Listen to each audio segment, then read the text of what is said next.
Continuamos en Entre Líneas y decíamos que nos vamos a meter a hablar de economía, que a su vez incluye un montón de temas, ¿no?, que hay hoy en la agenda económica nacional, todos problemáticos, por supuesto, ¿no? Desde el dólar, desde los precios, bueno, el retraso de las tarifas que observan algunos, la actividad económica que no termina de recomponerse, bueno, mucho tema para hablar y analizar. Para eso lo tenemos a Daniel Lema, que es doctor en economía, que es investigador del Instituto Económico del INTA y que gentilmente nos atiende, ya está vía Zoom con nosotros. Daniel, ¿cómo va? Buenas noches. Hola, buenas noches. ¿Qué tal? ¿Cómo están? Bien, Gracias por muchas gracias invitarme. Un por placer. atendernos, por estar allí. Bueno, Daniel, ¿cómo estás viendo en líneas generales el panorama económico nacional? Decía yo recién, hay muchos temas para hablar, todos problemáticos, ¿no? Sí, definitivamente la coyuntura macro, digamos, es una coyuntura compleja, con desequilibrios importantes en muchos aspectos, con un desequilibrio fiscal que viene del 2019, con más de 8 puntos, 8,5 puntos del producto de déficit fiscal. En el 2021 tenemos unos 5 puntos del producto de déficit. Eso implica también que ante ausencia de financiamiento real o genuino, el déficit se financia principalmente con emisión, eh, y esa emisión en algún momento, tarde o temprano, se va a precios, con lo cual tenemos un crecimiento anualizado, digamos, de la base monetaria en los últimos 2 años del 70% anual acumulado. Y eso impacta en precios, digamos. Tenemos precios desde el 2020-21 a un promedio de 44, 45 anual, un aumento del tipo de cambio también, en promedio, de un 70% por año. Bueno, todos esos desequilibrios hacen que la coyuntura sea bastante compleja, además en un contexto de elecciones en unas pocas semanas, que seguramente generan expectativas de algún cambio post-elecciones, digamos, porque uno lo que podría esperar es que luego del resultado de las elecciones, que si se repiten los resultados de las PASO no van a ser muy alentadores para el oficialismo, algún cambio o algún plan transitorio tendrán que implementar para transitar los 2 años que quedan, con lo cual, digamos, el panorama es bastante complejo y, digamos, de allí podemos pasar a pensar qué puede pasar en el sector, ¿no? Ujú. ¿Cómo ven la actitud del gobierno con respecto al Fondo Monetario, que por un lado se reúne y negocia en Washington y después aquí tiene un discurso muy duro con respecto al Fondo Monetario, incluso en boca del ministro Guzmán, que tiene a su cargo la negociación, ¿no? Ha habido un cambio, un giro ahí en lo discursivo. Sí, creo que el discurso, digamos, es es un mensaje interno, digamos, un mensaje, digamos, hacia los grupos, digamos, internos al gobierno. Creo que, no sé qué impacto puede tener eso en la negociación, digamos, no creo que nadie seriamente tome eso como un dato para la negociación. Eh, Evidentemente, la negociación con el fondo va a seguir durante un tiempo. Sería preferible que Argentina acuerde lo más pronto posible, digamos, mejor antes que retrasarlo.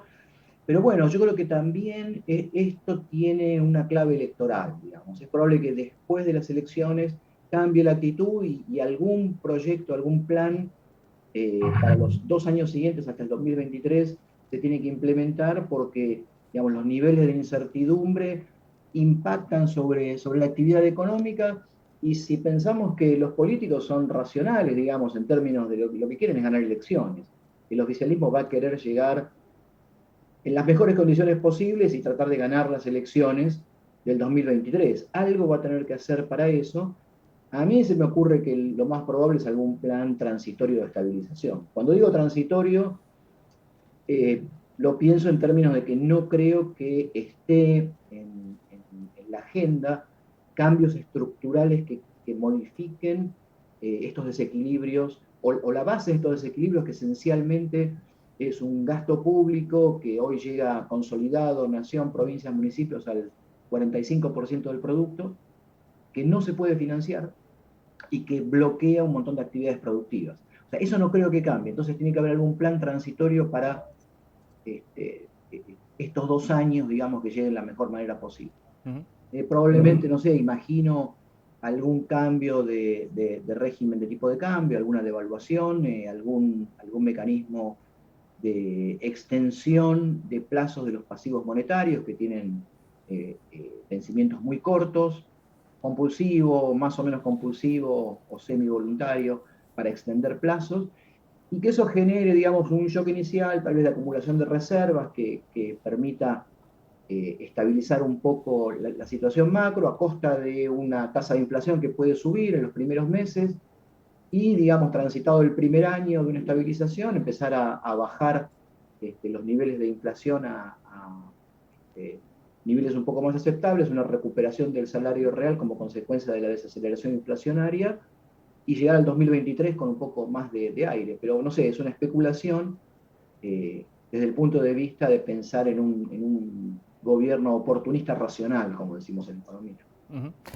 Daniel, hablando de eso, de lo que se puede hacer, hay que tener una precisión de cirujano, ¿no?, en este momento, porque del otro lado hay una situación social muy complicada también, ¿no? Figurativamente no se puede entrar al quirófano con una motosierra. Aquí tiene que haber alguien con una precisión absoluta para ir tocando variables sin margen de error prácticamente, ¿no? Sí, inevitablemente este tipo de situaciones, digamos, de desequilibrios tan fuertes, se tienen que solucionar eh, con algunos costos de corto plazo. Como decía, cualquier plan, aunque sea transitorio de estabilización, implica costos de corto plazo, como señalaba probablemente un shock de devaluación, de sinceramiento de algunas variables, implica una aceleración de inflación y eso impacta fuertemente sobre los sectores de menores ingresos, con lo cual también puede estar complementado esto con algunas medidas que traten de preservar el nivel de ingreso real. Ya estamos viendo algunas como los controles de precios, es probable que también se vaya a una centralización de negociaciones salariales para tratar de coordinar expectativas, pero sin duda es una coordinación compleja. Esto es una especulación que hago en términos de pensar una solución al menos transitoria a los desequilibrios, y como decís, Martín, sin duda, digamos, hace falta tener tino para aplicar estas medidas. Es un deslizadero, un desfiladero, digamos, muy estrecho sobre el que hay que transitar, sin duda. Puede tener el efecto esperado en una economía con más del 50% de inflación y una expectativa inflacionaria también fuerte, este tipo de congelamiento de precios que lanzó el gobierno. Creo que nuevamente esta medida es muy transitoria. Creo que esta medida es muy transitoria, es probable que se complemente con otras medidas, pero no ataca el fondo del problema, que es este problema de déficit y financiamiento monetario, eh, además con un rezago en términos de inflación, que la inflación no ha seguido el ritmo de la emisión monetaria y la emisión de pasivos remunerados, con lo cual todavía queda un trecho de inflación para ajustar. Como decía, es probable que asistamos a un fenómeno de aceleración inflacionaria, estamos en un 3% mensual, que pasemos transitoriamente a un 6%, con una inflación anualizada, digamos, por unos meses de 100%, y después que eso vaya cayendo, lo que llamamos una estabilización transitoria. Esa caída, digamos, genera una sensación de mejora, junto con otras medidas de contención desde el punto de vista de ingresos que pueden dar un poco de aire, digamos, a la gestión. Pero como digo, no es una solución permanente, digamos.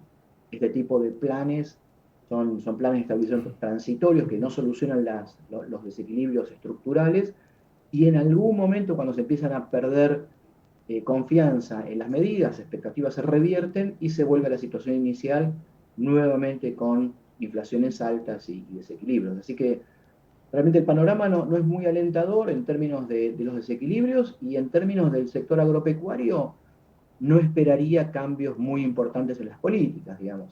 Lo que hemos visto en los últimos meses, diría, restricciones cuantitativas a las exportaciones, sea carne, maíz, trigo, explícitas, implícitas o más o menos sugeridas, van a continuar, es probable que se aceleren. Y en términos de nivel de retenciones, si se va a un plan que aumente el tipo de cambio, es probable que no se toquen las retenciones en términos de alícuotas, tal vez un rebalanceo marginal, digamos, subas o bajas marginales, pero no un cambio muy importante, no esperaría ningún cambio en ese sentido. Está bien. Daniel, te agradecemos muchísimo, estos minutos han sido muy amables. Bueno, muchas gracias por la invitación, Martín. No, gracias. Marcos, un placer. Hasta la próxima. Hasta luego. Ahí estaba, Daniel Lema, decíamos doctor en economía, es investigador del Instituto de Economía del INTA, bueno, analizando un poco el cúmulo de problemas, algunos, ¿sí? Quedaron otros, por supuesto, para una próxima charla, porque hay mucho tema alrededor de la economía argentina por solucionar. Sin lugar a dudas, el tema inflacionario, este que mencionaba recién Lema, es un tema realmente preocupante, porque además es la causa de los niveles de pobreza, ¿no?, que estamos viendo en la República Argentina, que están cerca del 50%, que en los menores de 16 años incluso supera esa cifra, ¿no?, y que es realmente muy preocupante, especialmente y justamente, ¿no?, por los menores de la Argentina, los chicos de la Argentina, ¿no? Así que bueno, allí hay sin lugar a dudas un tema muy complicado, con esta perspectiva que daba Daniel Lema recién, que atención porque es compartida por algunos economistas que creen que puede haber todavía un pico un poco mayor en los próximos meses de la inflación mensual, ¿no? Recién decía Lema, bueno, tal vez llegue el momento en que va a haber que ajustar algunas cosas y la inflación se puede dar un pico un poco más alto del que tenemos actualmente, en torno al 3%, para después empezar a bajar, ¿no? Pero ahí, en el momento de la corrección de algunas variables, puede hacer un pico, y esto, sin lugar a dudas, es parte de lo que por ahí el gobierno quiere evitar. La gran pregunta es si se puede evitar eso y seguir extendiendo esta situación sin límite, ¿no?, hacia el futuro, sin hacer esas correcciones que muchos economistas están advirtiendo y que han sido fruto de las distorsiones acumuladas en la República Argentina. Recordemos, por ejemplo, un tema a solucionar y que están mirando mucho y que tiene que ver con algo que hablábamos anteriormente, tiene que ver con las tarifas, ¿no?, especialmente en lo que tiene que ver el AMBA, el conurbano bonaerense, qué va a pasar allí. La tarifa tiene un costo, el servicio tiene un costo que paga en parte el consumidor y el resto lo paga vía subsidios el Estado Nacional. Cuanto menos paga el consumidor, bueno, más tiene que pagar el Estado, y eso es lo que se está haciendo cada vez más grande, ¿no? Y también explica en parte este déficit que tiene el gobierno nacional y que viene acumulando el Estado Nacional en los últimos años, ¿no? Los subsidios explican sin lugar a dudas parte de ese desequilibrio en las cuentas entre lo que ingresa y lo que tiene que poner el Estado, subsidios que buscan naturalmente evitar el shock en el bolsillo de la gente. El problema es que por ahí el modo en que se hace eso termina beneficiando a gente que no lo necesita, ¿no?